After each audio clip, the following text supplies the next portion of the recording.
As 3 perguntas do rei. Certa vez um rei convidou um sacerdote para ir ao seu palácio. Quando o sacerdote terminou suas orações, o rei o honrou com belos presentes e mimos.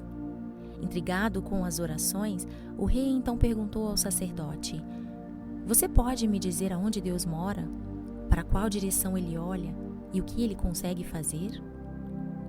Ao ouvir as perguntas do rei, o sacerdote, sem saber como responder de imediato, pediu ao rei que lhe concedesse algum tempo para responder às perguntas. O rei então decidiu dar 1 mês para o sacerdote voltar com as respostas. O sacerdote voltou para casa e começou a pensar sobre as perguntas do rei. Com o passar do tempo, o sacerdote começou a se preocupar com o que deveria falar, já que não podia pensar em uma resposta para o rei. Vendo-o abatido, o filho do sacerdote quis saber a razão pelo qual seu pai estava tão preocupado. O sacerdote então lhe disse sobre as perguntas do rei, e ao ouvir seu pai, o menino disse: "Pai, não se preocupe, eu vou com você e responderei as perguntas do rei. Quando chegar a hora, leve-me com você." Quando o momento chegou, o sacerdote disse ao rei: "Alteza, meu filho responderá às suas perguntas." O rei então perguntou ao menino: "Me fale, aonde Deus mora? Para qual direção ele olha? E o que ele consegue fazer?"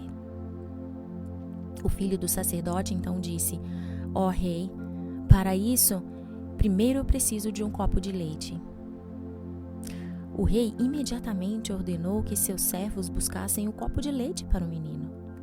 O menino então pegou o copo de leite, colocou seu dedo dentro e começou a mexer o leite sem parar. O rei, vendo isso, achou estranho e perguntou: "O que você está fazendo?" No que o menino respondeu: "Ora, eu ouvi dizer que tem manteiga no leite. Eu estou procurando a manteiga, mas não encontro." O rei respondeu: "É claro que existe manteiga no leite, mas primeiro uma transformação é necessária. Primeiro ele precisa ser coalhado e então batido para se obter a manteiga." O filho do sacerdote então disse: "Ó rei, esta é a resposta para a sua primeira pergunta. Assim como o leite é coalhado e depois batido para se obter a manteiga, assim também é Deus. Ele mora em cada um de nós. Mas para conhecê-lo de verdade, é preciso uma transformação e muita devoção." O rei ficou satisfeito com a resposta do menino. "Agora responda a minha segunda pergunta. Em qual direção Deus olha?" A criança respondeu: "Eu responderei, mas para isso eu preciso de uma vela." Na mesma hora, o rei mandou que seus servos trouxessem uma vela para o menino. Ele acendeu a vela e perguntou então ao rei: "Senhor, me diga, de que lado esta vela está acesa?" O rei então respondeu: Ora, a luz está uniforme em todas as direções." Então o menino disse: "Esta é a resposta para a sua segunda pergunta. Porque Deus é onipotente, Ele olha igualmente para todas as ações dos homens. Ele está em todos os lugares ao mesmo tempo e vê todas as coisas." Nesse instante, o rei estava ainda mais intrigado para saber a resposta da terceira pergunta. "Responda a minha terceira pergunta. O que Deus consegue fazer?" O menino disse: "Ó rei, eu vou responder a essa pergunta, mas para isso eu preciso ficar no seu lugar e você no meu."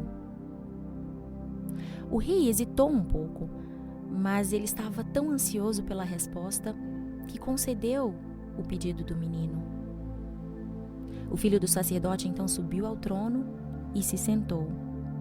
E o rei foi para a casa do menino e se sentou. Ainda sentado no trono, o menino disse: "Ó rei, isto responde à sua última pergunta. Você perguntou o que Deus consegue fazer. Deus pode fazer com que um pobre menino se sente no trono de um rei, e um rei como você se sente em um banco pobre. Deus pode fazer de um mendigo um rei, e de um rei um mendigo em apenas um instante. O rei ficou extremamente satisfeito com a resposta do filho do sacerdote e fez do menino seu leal conselheiro daquele dia em diante. Assim também é conosco. Deus está em nossos corações. Se confiarmos nele e em seus ensinamentos, ele nos mostrará o caminho certo. Todos nós podemos nos conectar com Deus e sentir o seu poder dentro de nós. Todos nós, seres humanos, temos mais poder do que imaginamos ter. Temos muito do poder divino através da luz de Cristo, da luz de Deus, que resplandece em nós, para nós mesmos e para as pessoas à nossa volta. Cada um de nós é de natureza divina e essa natureza deseja que um dia nós nos tornemos deuses e deusas. De fato, somos deuses e deusas em potencial. Que possamos valorizar isto. Bem-vindo e bem-vinda ao canal Teoria do Saber. Obrigada.